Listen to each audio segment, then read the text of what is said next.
Bias. In the never-ending war between conservatives and liberals, which is really no different than the war between Tories versus the Whigs, the Blues versus the Greys, or Mounds versus Almond Joy, there is one argument that crops up all the time, which I want to put an end to right here and now. People get into arguments over their positions and try to come up with ways to prove the opposing side wrong. The most effective way of doing this is calmly and rationally pointing to facts and evidence which support their position and which cannot be refuted or disproven by their opponent. This doesn't always work for any number of reasons, but it is still the best way to go about it. There are other things people do too, and one of those is to say, well, you're just biased, as though they're making some radical and important point that invalidates everything you had to say. Yeah, not so much. In fact, they might as well be saying that you're wrong because you have skin or because you breathe. Bias is a prejudice in favor of or against something, person, group, or idea compared with another, usually in a way considered to be unfair. Basically, it's an idea that for whatever reason, a person or thing is different from others in some way, and that difference matters, usually in such a way as to create distrust, fear, and anxiety. The bias may or may not be true or provable or valid. That doesn't matter too much. Biases are based on emotion as often as on facts or reason. Studies have shown that when someone can see that the differences they believe to exist aren't real or don't have to be a deciding factor in relations with others, trust can increase and reduce the anxiety that underlies bias. So education, social training, and tolerance are key factors in reducing bias of all kinds. It's definitely true that bias can sometimes prevent a person from fairly looking at facts or reasonable arguments, and when that is the case, they should be called out for it, and the facts should be pushed in their faces again and again until they're forced to address them. But more often than not, accusing someone of being biased is really just accusing them of having an opinion. Is it wrong to have an opinion about something? Is it a logical fallacy to take a position and advocate for and defend that position? Does that automatically make your argument invalid? Of course not. In fact, it's impossible for any of us to be totally unbiased on almost anything. Human beings just aren't built that way.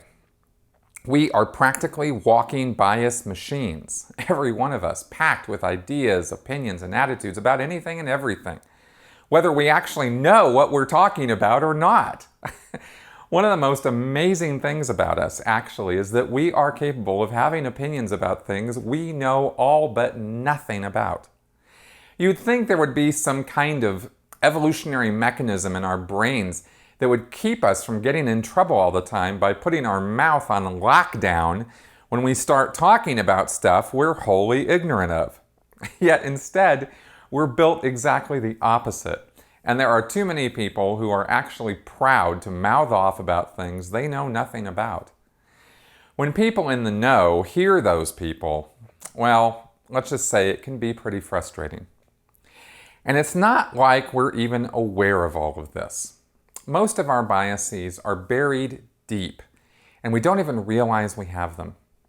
The ones we know about are called explicit biases. These are the ones we choose to act on of our own free will. We see plenty of this across the social and political spectrum every day.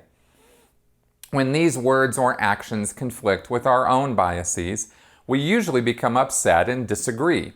Whereas when these biased words or actions agree with our own biases, we cheer and say that person is talking sense. People hardly ever stop and think about explicit biases, but if you sat them down and asked them about their opinions and ideas, they'd be able to articulate them and explain why they feel that way. That's all explicit bias. Then there are implicit biases, which we're not so consciously aware of, but which are just as powerful, if not more so, than explicit biases.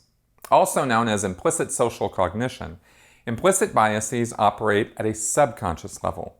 They are based on associations and ideas which are mostly established very early in life, sometimes before a person is even thinking in exact words or phrases, and are developed and reinforced by direct and indirect messages a person receives from parents, friends, and enemies, the media, or just about anywhere else a person can receive information.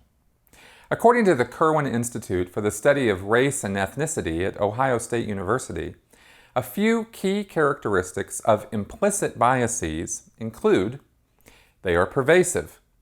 Everyone possesses them, even people with avowed commitments to impartiality, such as judges.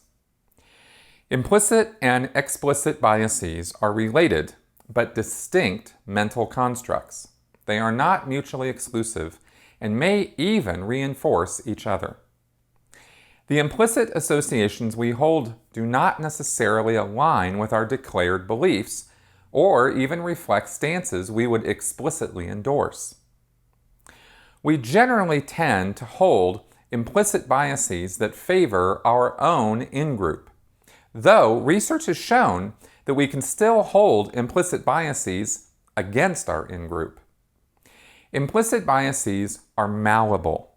Our brains are incredibly complex, and the implicit associations that we have formed can be gradually unlearned through a variety of debiasing techniques. Implicit biases can be incredibly powerful and express themselves in surprising ways. For example, a 2012 study of pediatricians found that implicit racial biases affected their treatment recommendations. Pediatricians with a pro-white implicit bias were more likely to prescribe painkillers for white children than black children, and they weren't even aware they were doing this. Judges are humans too, and are just as much slaves to their implicit biases as anyone else. Research was done on criminal sentencing, an Afrocentric feature bias, which refers to the generally negative judgments and beliefs that many people hold regarding individuals who possess Afrocentric features, such as dark skin, a wide nose, and full lips. Researchers found that when controlling for numerous factors such as the seriousness of the primary offense, number of prior offenses, etc., individuals with the most prominent Afrocentric features received longer sentences than their less Afrocentrically featured counterparts. This phenomenon was observed interracially in both their black and white male inmate samples. Many things go into creating biases: culture, location, the nature of a person's upbringing, education, genetic dispositions, hobbies, the kind of work they do, and hundreds of other factors. In many ways, the words we use and the way we act are nothing more or less than an amalgamation of our biases. Implicit and explicit biases can feed off one another and can be reinforced or negated by the environment a person is in. Propaganda is written, spoken, or visually presented material that is specifically designed to create or reinforce biases using appeals to our emotion.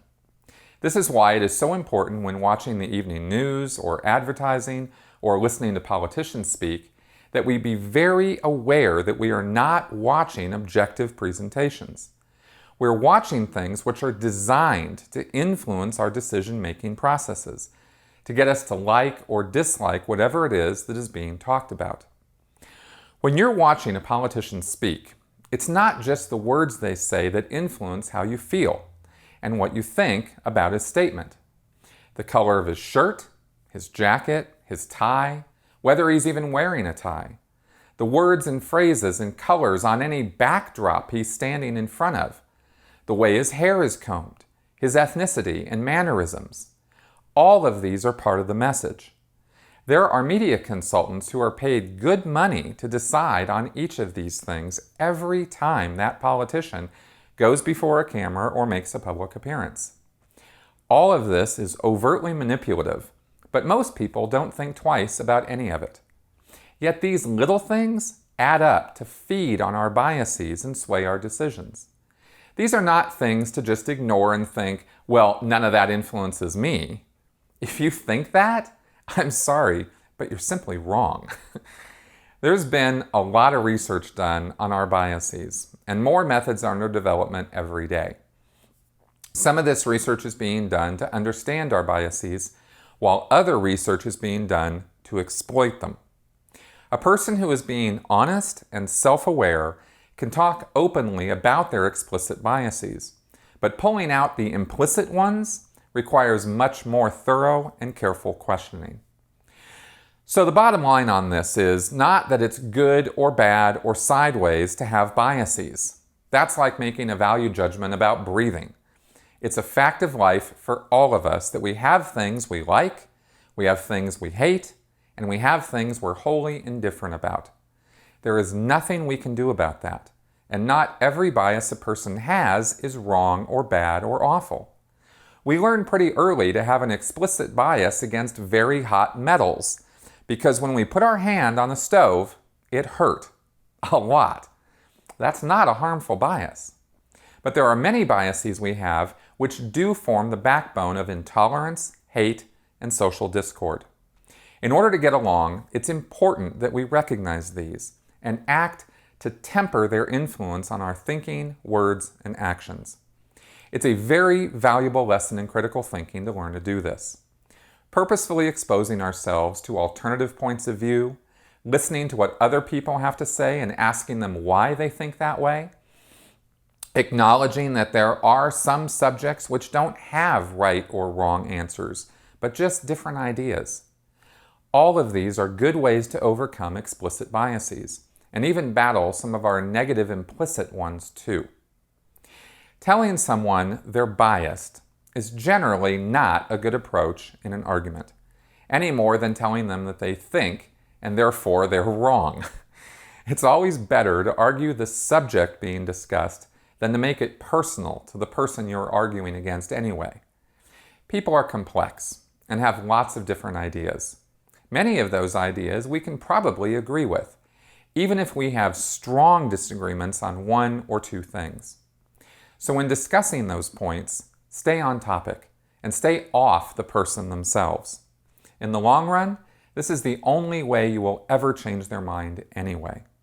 No one changes their mind because you call them names or make value judgments about their character or intelligence. Just some things to think about. I hope this was of use. Thank you for watching.